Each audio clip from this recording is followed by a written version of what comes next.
Cake खाना किसे पसंद नहीं होता। केक तो भाई सबके ही फेवरेट होते हैं, लेकिन आजकल मार्केट से ख़रीद के केक खाना बिल्कुल भी सेफ़ नहीं है, क्योंकि एक तो उसमें ये नहीं मालूम हमें कि कितने दिन पुराना मिला है, और दूसरी बात उसमें कितनी मिलावट है, कितना फ्रेश बना हुआ है कि नहीं है। तो इन सब बातों को ध्यान में रखते हुए आज मैं आपके लिए लेकर के आई हूँ एक टूटी फ्रूटी केक। आज का ये केक हम बिल्कुल एगलेस बनाने वाले हैं। इसमें मैंने किसी एग का यूज़ नहीं किया है, और ये बच्चों को, बड़ों को, सबको पसंद आने वाला है।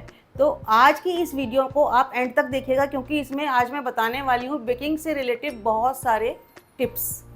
अगर आप इन सारे टिप्स को फॉलो करके आज ये केक बनाओगे तो डेफिनेटली आपका केक बिल्कुल सॉफ्ट, स्पंजी और टेस्टी बनेगा। तो चलिए स्टार्ट करते हैं। मैंने लिया है 1/4 कप बटर। ये आप येलो बटर भी ले सकते हो और वाइट बटर भी ले सकते हो।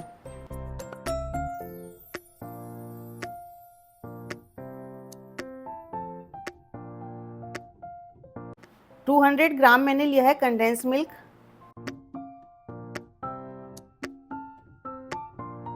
कंडेंस मिल्क भी बहुत सारे ब्रांड्स का आता है, आप किसी भी ब्रांड का ले सकते हो।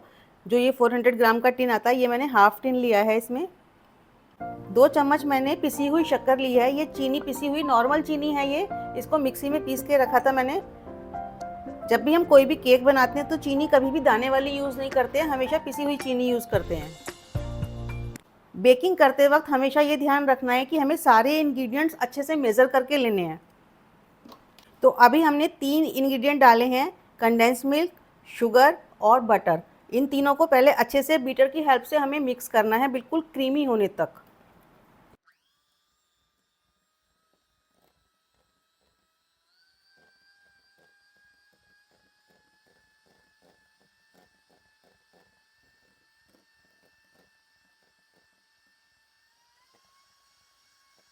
एक छोटा चम्मच मैं इसमें वनीला एसेंस ऐड कर रही हूँ,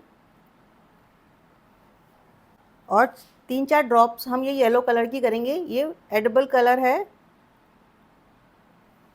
मैंने इसमें जेल कलर यूज़ किया है। आप चाहो तो वाटर कलर, जेल कलर, दोनों में से कोई सा भी फूड कलर यूज़ कर सकते हो।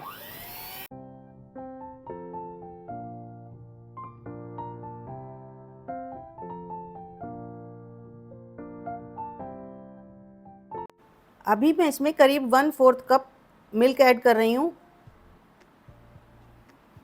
हम जब भी दूध ऐड करते हैं केक के बैटर में तो कंसिस्टेंसी के हिसाब से करते हैं, तो हमें थोड़ा थोड़ा करके दूध ऐड करना है, सारा का सारा दूध एक साथ ऐड नहीं करना है।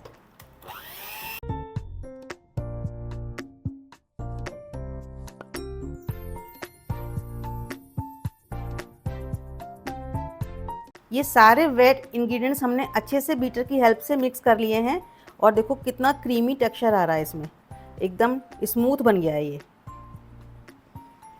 अब इसके अंदर हमें ड्राई इंग्रेडिएंट्स मिलाने हैं अपने। इसी के ऊपर मैं छलनी रख रही हूँ, और इसमें हम सारे ड्राई इंग्रेडिएंट्स मिक्स करेंगे। ये मैंने लिया है 1 कप मैदा। 1 कप मैदा लिया है। अगर आप मैदा यूज़ नहीं करना चाहते हैं तो आटा भी यूज़ कर सकते हैं इसकी जगह। 1 छोटा चम्मच ये मैंने मेज़र करके लिया है। ये मैं बेकिंग पाउडर ऐड कर रही हूँ इसमें, और आधा छोटा चम्मच बेकिंग सोडा। आधा छोटा चम्मच मैं इसमें सिनेमन पाउडर यानी कि दालचीनी का पाउडर ऐड कर रही हूँ। इससे बहुत अच्छा फ्लेवर आता है केक में। और इन सभी को हम अच्छे से छान लेंगे।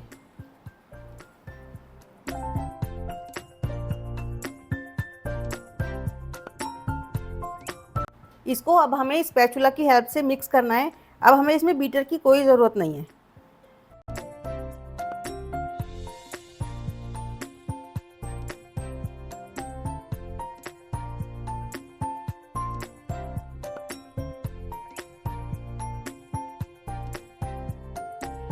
अभी ये बैटर मुझे थोड़ा सा गाढ़ा लग रहा है, थोड़ा सा इसमें दूध और ऐड कर रही हूँ मैं।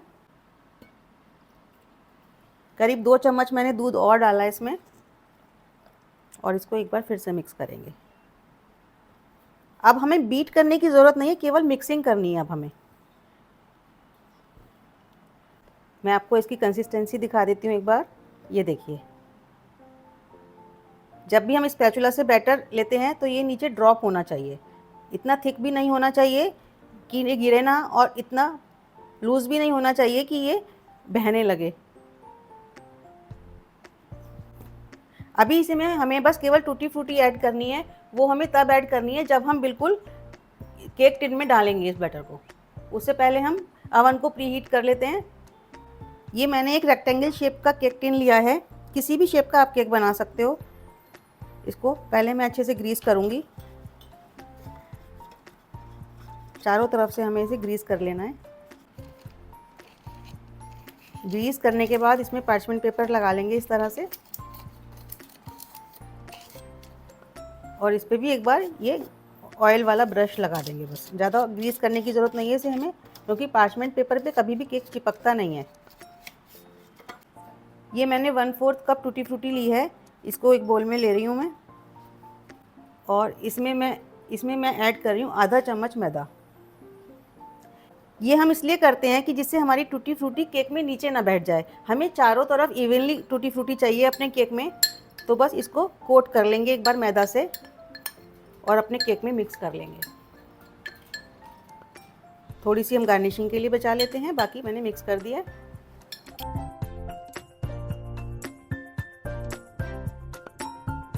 और ये हमारा बैटर एकदम रेडी है। अब इस बैटर को केक टिन में शिफ्ट कर लेंगे।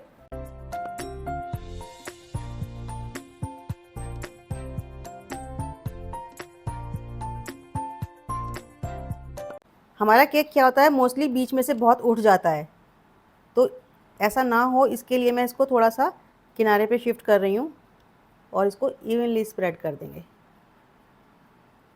अब बैटर डालने के बाद, इसको लेवल करने के बाद एक बार हमें इसे टैप करना बहुत ही ज़रूरी है। इससे क्या होगा, जितने भी एयर बबल्स होंगे वो बाहर होंगे और हमारा केक नीचे डेंस नहीं होगा।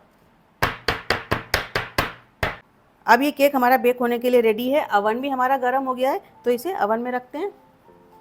अब ये जो हमने गार्निशिंग के लिए टूटी फ्रूटी बचाई थी अपनी, इसके ऊपर स्प्रिंकल कर देंगे।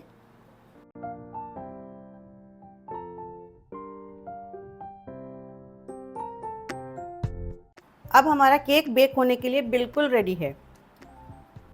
अवन को प्रीहीट करने के लिए 180 डिग्री पे मैंने इसको सेट किया है, और ये दोनों रॉड्स हमें ऑन करनी है। अवन में क्या होता है, एक रॉड अपर होती है, एक लोअर होती है, दोनों को हमें ऑन करना है। और इसको 10 मिनट का मैंने टाइमर लगाया है प्रीहीट करने के लिए। अवन हमारा गर्म हो गया है, बहुत अच्छे से गर्म है। अब केक को बेक होने के लिए रख देते हैं। इसको मैं मिडिल रैक पे रख रही हूँ।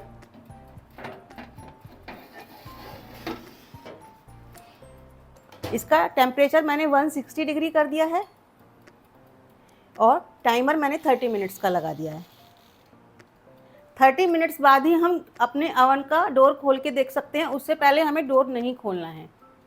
जब तक हमारा केक बेक हो रहा है, मैं आपके साथ कुछ बेकिंग टिप्स शेयर करना चाहती हूँ, जिससे आपका केक हमेशा सॉफ्ट, फ्लफ़ी, स्पॉन्जी और टेस्टी बनेगा। तो सबसे पहले तो हमें जो भी इंग्रेडिएंट्स लेने हैं वो रूम टेम्परेचर पे होने चाहिए। कोई भी इंग्रेडिएंट हमारा गर्म नहीं होना चाहिए, जैसे दूध है, और कोई भी बहुत ठंडा नहीं होना चाहिए फ्रिज का रखा हुआ, जैसे कि बटर है, या हम किसी केक में कर्ड यूज़ करते हैं या मिल्क यूज़ करते हैं, तो वो ठंडा भी नहीं होना चाहिए और गर्म भी नहीं। सारे इंग्रेडिएंट्स हमारे रूम टेम्परेचर पे होने चाहिए। सेकंड टिप है कि हमें जो भी इंग्रेडिएंट्स लेने हैं उसको प्रॉपर मेज़र करके लेना है। बेकिंग में मेज़रमेंट का बहुत बड़ा रोल है, क्योंकि बेकिंग पाउडर, बेकिंग सोडा ऐसी चीज़ें हैं कि ज़रा सा भी अगर हम ज़्यादा या कम करेंगे तो केक का रिज़ल्ट अच्छा नहीं आएगा। तीसरा टिप आपका ये है कि जब भी हम केक का बैटर बनाते हैं तो हमारे जो इंग्रेडिएंट्स हैं, पहले हमें वेट वाले इंग्रेडिएंट को मिक्स करना है, उसके बाद हमें ड्राई वाले इंग्रेडिएंट्स को उसमें मिक्स करना है। कभी भी हम ऐसा नहीं करते कि डायरेक्ट मैदा के अंदर हमने दही डाल दिया या बटर डाल दिया या दूध या ऑयल, कोई भी हमने वेट वाला इंग्रेडिएंट डाल दिया, ऐसा कभी नहीं करते हैं। तो वेट वालों को अलग से मिक्स करते हैं और ड्राई वालों को बाद में मिक्स करते हैं। नेक्स्ट टिप आपका ये है कि जब भी हम केक का बैटर बनाते हैं तो कभी भी उसे ओवर मिक्स नहीं करना। हमारे दिमाग में क्या होता है कि हम ज़्यादा बीट करेंगे तो ज़्यादा फ्लफ़ी केक बनेगा, ज़्यादा स्पॉन्जी बनेगा, ऐसा बिल्कुल नहीं है। केक का बैटर कोई दही की पकौड़ी नहीं है कि हम दही वड़े बना रहे हैं कि ज़्यादा बीट करेंगे तो ज़्यादा फ्लफ़ी बनेंगे, ऐसा नहीं होता है। ओवर मिक्स करने से हमेशा हमारा केक का रिज़ल्ट ख़राब ही आता है, तो इसलिए ओवर मिक्स नहीं करना है। वेट वाला जो हमने पार्ट बताया आपको, वेट वाले इंग्रेडिएंट्स का, उसको हमें बहुत अच्छे से बीट करना है, मगर उसके बाद ड्राई इंग्रेडिएंट्स मिलाने के बाद बिल्कुल भी ज़्यादा मिक्स नहीं करना है। एक टिप मैं आपको बताना चाहती हूँ अवन के बारे में। अवन को कभी भी बिना प्री हीट किए हमें यूज़ नहीं करना है। आप कोई भी केक, कोई भी कुकीज़, कोई भी बेकिंग आइटम बनाना चाहते हो तो हमें अवन को प्री हीट करना बहुत ही ज़रूरी है। जब तक आप प्री हीट नहीं करोगे केक अच्छा नहीं बनेगा। दूसरी बात, जब भी हम केक बना के अवन से बाहर निकालते हैं तो उसको वायर रैक पे ठंडा करना बहुत ज़रूरी है। कभी भी गरम केक को स्लाइस नहीं करना है। और एक बहुत ही इम्पॉर्टेंट टिप ये है कि जब हमारा केक अवन के अंदर चला गया तो हमें बार बार डोर ओपन नहीं करना है। अवन का डोर खोलने से क्या होता है कि जो अवन की गर्म हवा है वो बाहर आएगी और बाहर की ठंडी हवा अंदर जाएगी, तो उससे हमारा केक सेंटर से सिंक हो जाएगा, नीचे बैठ जाएगा। मोस्टली ये प्रॉब्लम आती है कि केक बहुत अच्छा बना मगर बाद में नीचे बैठ गया, तो वो वाली प्रॉब्लम कभी नहीं आएगी। तो अगर आप ये वाले सारे टिप्स फॉलो करके केक बनाओगे तो डेफिनेटली आपका केक बहुत अच्छा बनने वाला है। और अगर बेकिंग से रिलेटेड आपकी कोई और क्वेरी है तो आप मुझे कमेंट सेक्शन में लिखकर पूछ सकते हो। मैं कोशिश करूँगी कि आपकी सारी प्रॉब्लम आज सॉल्व हो जाए। मेरी बेकिंग क्लासेस में स्टूडेंट्स की हमेशा ये प्रॉब्लम रहती है कि हमारा केक ड्राई हो जाता है। तो ड्राई क्यों हो जाता है केक? जब भी हम कभी अपने केक को ओवर बेक करते हैं तब हमारा केक ड्राई होता है। कभी भी केक को ओवर बेक नहीं करना है। बेक करने के बाद आप 2 मिनट उसको ओवन में छोड़िएगा, उसके बाद बाहर निकाल के ठंडा कीजिए थोड़ा सा। 5 या 6 मिनट बाद उसको डिमोल्ड करिएगा और वायर रैक के ऊपर ठंडा कीजिएगा। उसके बाद ही वो केक फ्रॉस्टिंग के लिए तैयार है या स्लाइसिंग के लिए तैयार है या फ्रिज में जाने के लिए तैयार है। तो केक हमारा बनके एकदम रेडी हो गया है। इसको बेक होने में पूरे 35 मिनट्स लगे हैं। जब भी हम इसमें टूथपिक इंसर्ट करते हैं तो ये हमारी क्लीन आनी चाहिए एकदम। ये हमारा इसका मतलब पूरी तरह से बेक हो चुका है।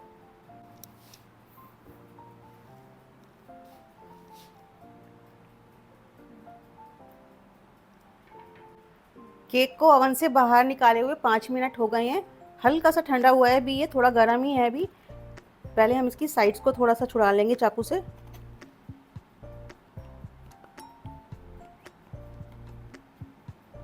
इस तरह से ये बहुत ही इजीली बाहर आ जाएगा। अब ये पेपर निकाल देते हैं और देखिए हमारा केक कितना सॉफ्ट और स्पॉन्जी बना है। अभी इसको स्लाइस करने से पहले हमें कम से कम 20 मिनट तक ठंडा करना है। उसके बाद ही हम स्लाइस काटेंगे तो हमारा केक बिल्कुल नहीं टूटेगा। अब हमारा केक बिल्कुल ठंडा हो गया है, बहुत ही सॉफ्ट बना है। अब इसकी स्लाइस कर लेते हैं।